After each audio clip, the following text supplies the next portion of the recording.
Headings ನೋಡಬರಿ. MUDA ನಿವೇಶನ ಹಗರಣ ಎಂದು ಹೈಕೋರ್ಟ್ಗೆ ಮಧ್ಯಂತರ ತನಿಖಾ ವರದಿ ಸಲ್ಲಿಕೆ. ಸಿಬಿಐ ತನಿಖೆಗೆ ಸಂಬಂಧಪಟ್ಟಂತೆ ನಾಳೆ ವಿಚಾರಣೆ. ದಾಳಿಗೆ ಮೊದಲೇ ಸಚಿವ ಭೈತಿ ಸುರೇಶ್ಗೆ ಮಾಹಿತಿ ಸೋರಿಕೆ.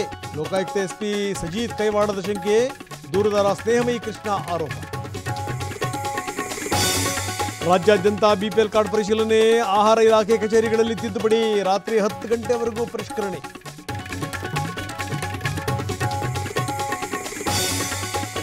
ಚಳಿಗಾಲದ ಅಧಿವೇಶನದ ಮೊದಲ ದಿನವೇ ಗದ್ದಲ. ಮಣಿಪುರ ಹಿಂಸಾಚಾರ ವಿಚಾರವಾಗಿ ಹಂಗಾಮ. ವಿಪಕ್ಷಗಳ ಘೋಷಣೆಯಿಂದ ಕಲಾಪ ಮುಂದೂಡಿಕೆ. ಹಾಲು ಉತ್ಪಾದಕರ ಸಂಘ ಸೂಪರ್ ಸೀಡ್ಗೆ ಆಕ್ರೋಶ. ಮಂಡ್ಯದಲ್ಲಿ ರಸ್ತೆಗೆ ಹಾಲು ಚೆಲ್ಲಿ ಮಹಿಳೆಯರ ಗಲಾಟೆ.